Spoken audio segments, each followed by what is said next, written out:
Hello friends, welcome to Clara's kitchen. இன்னைக்கு இந்த வீடியோவில் தீபாவளி ஸ்பெஷல் மோத்திச்சூர் லட்டு தாங்க பார்க்க போகிறோம். நம்ம லட்டுக்கு வந்து பூந்திலாம் செஞ்சு கஷ்டப்பட வேண்டிய அவசியமே இல்லை. ரொம்ப ஈஸியான மெத்தட், ரொம்ப டேஸ்டியாக நல்லா சாஃப்டாக வந்து இந்த மோத்திச்சூர் லட்டை வந்து ஈஸியாக பண்ணிடலாங்க. பாருங்கள் எவ்வளோ சாஃப்டாக இருக்குன்னு சொல்லிட்டு நம்ம வாயில் வச்சுன்னா இந்த லட்டு வந்து கரைஞ்சிருங்க. அந்த அளவுக்கு டேஸ்ட்டாக இருக்கும். எப்படி சேர்த்துன்னு பார்க்கலாம். அதுக்கு வந்து ஒரு பவுல் எடுத்துட்டு 2 கப் அளவுக்கு வந்து கடலை மாவு வந்து சேர்த்துக்கலாங்க. இது வந்து ஒரு 150 கிராம் அளவுக்கு இருக்கும். இது கூட வந்து பிஞ்ச் அளவுக்கு வந்து உப்பு, பிஞ்ச் அளவுக்கு வந்து ஃபுட் கலர் வந்து சேர்த்துக்கோங்க. நான் வந்து ஆரஞ்சு கலர் வந்து சேர்த்துருக்கேன். உங்களுக்கு வேண்டாம்னா நீங்க அத ஸ்கிப் பண்ணிடுங்க. ஒரு 1 1/2 கப் அளவுக்கு தண்ணி சேர்த்து நல்லா தோசை மாவு பதத்துக்கு இந்த மாவு வந்து கரைச்சு எடுத்துக்கலாம். பாருங்க. இதாங்க சரியான பதம். இந்த பதத்துல வந்து மாவு இருக்கணும். இப்போ இது ஃப்ரை பண்ணுறதுக்கு கடாயில் வந்து தேவையான அளவுக்கு வந்து எண்ணெய் சேர்த்துக்கலாம். எண்ணெய் நல்லா சூடாகட்டுங்க. சூடான பிறகு நம்ம கரைச்சி வச்சிருந்த கடலை மாவை இதுமாதிரி கரண்டியில் எடுத்து இது மாதிரி ரஃப்பாக வந்து நம்ம சேர்த்துக்கலாங்க.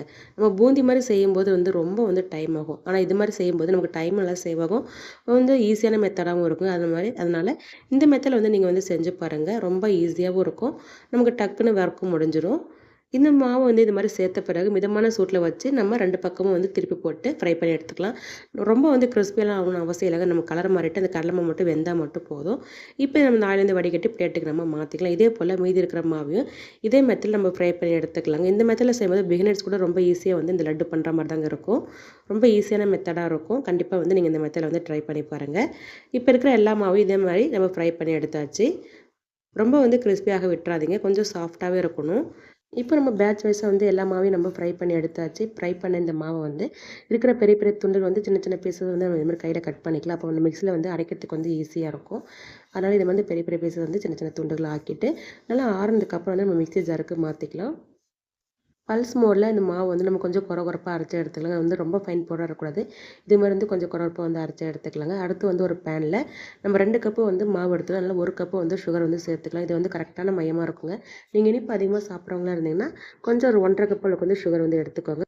நாம் எடுத்த 1 கப்பு சுகருக்கு வந்து 1 கப்பு மட்டும் தண்ணி சேர்த்துக்கலாம். சேர்த்துட்டு இந்த சர்க்கரை வந்து கரைஞ்சா மட்டும் போதும். நமக்கு பாகுபாதம் எதுவும் தேவையில்லைங்க. இந்த சர்க்கரை வந்து கரைஞ்சி கொஞ்சம் பிசுபிசுப்பு தன்மை வருங்க. ஒரு ஸ்டிக்னஸ் மாதிரி வரும். அந்த அளவுக்கு வர அளவுக்கு கொதிக்க வச்சா போதும். பாருங்கள், இப்போ கையில் கொஞ்சம் ஒட்டுற மாதிரி இருக்கும். அவ்வளோதான், நமக்கு பாகுபாதம் தேவை கிடையாது. இந்த பதம் வந்ததுக்கப்புறம் நம்ம அரைச்சி வச்சிருந்த மிக்சரை வந்து சேர்த்துக்கலாம். சேர்த்துட்டு நல்லா கலந்து விட்டுக்கலாம்.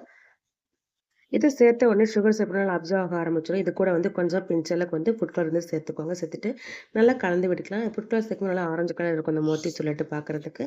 உங்களுக்கு இந்த ஃபுட் கலர் வேணாம்னு நினச்சிங்கன்னா இதை வந்து நீங்கள் அவாய்ட் பண்ணிக்கோங்க. இப்போ பாருங்கள் நல்லா திக்காக ஆரம்பிச்சதுக்கு இந்த ஸ்டேஜ் வந்ததுக்கப்புறம் ஒரு 2 டேபிள் ஸ்பூன் அளவுக்கு வந்து நெய் சேர்த்துக்கலாம். நெய் சேர்த்து நல்லா கலந்து விட்டுக்கலாம். இது கூட கொஞ்சமாக வந்து ஏலக்காய் வந்து சேர்த்துக்கலாம். நான் வந்து கொஞ்சமாக சுகர் கூட வந்து அரைச்சிட்டு சேர்த்துருக்கேன். சேர்த்துட்டு நல்லா கலந்து விட்டுக்கலாம். கடைசியாக இது கூட வந்து முந்திரியும் திராட்சையும் வறுத்துட்டு சேர்த்துக்கலாங்க. சேர்த்துட்டு கொஞ்சம் நல்லா ஆறுனதுக்கப்புறம் வந்து நம்ம லட்டு வந்து பிடிக்க ஆரம்பிக்கலாங்க. உங்களுக்கு எந்த அளவுக்கு தேவையோ அந்த அளவுக்கு போர்ஷனை எடுத்து நம்ம வந்து லட்டு பிடிக்க ஆரம்பிக்கலாங்க. ரொம்ப ஈஸியான மெத்தடுங்க. கண்டிப்பாக இந்த மெத்தட் நீங்கள் தீபாவளிக்கு ட்ரை பண்ணி பாருங்கள். ரொம்ப சூப்பராக இருக்கும். நல்லா சாஃப்டாக இருக்கும். இந்த சாஃப்டான மோத்திச்சூர் லட்டு செஞ்ச உடனே காலிடுங்க. அவ்வளோ டேஸ்ட்டாக இருக்கும். கண்டிப்பாக நீங்கள் இந்த மோத்திச்சூர் லட்டை வந்து இந்த தீபாவளிக்கு ட்ரை பண்ணி பாருங்கள். ட்ரை பண்ணி பார்த்துட்டு உங்களோட ஃபீட்பேக்கை வந்து ஷேர் பண்ணுங்கள். இந்த வீடியோ வந்து உங்களுக்கு யூஸ்ஃபுல்லாக இருந்தால் மறக்காமல் நம்ம சேனலை வந்து லைக், ஷேர், சப்ஸ்கிரைப் பண்ணுங்கள் ஃப்ரெண்ட்ஸ். தேங்க்யூ.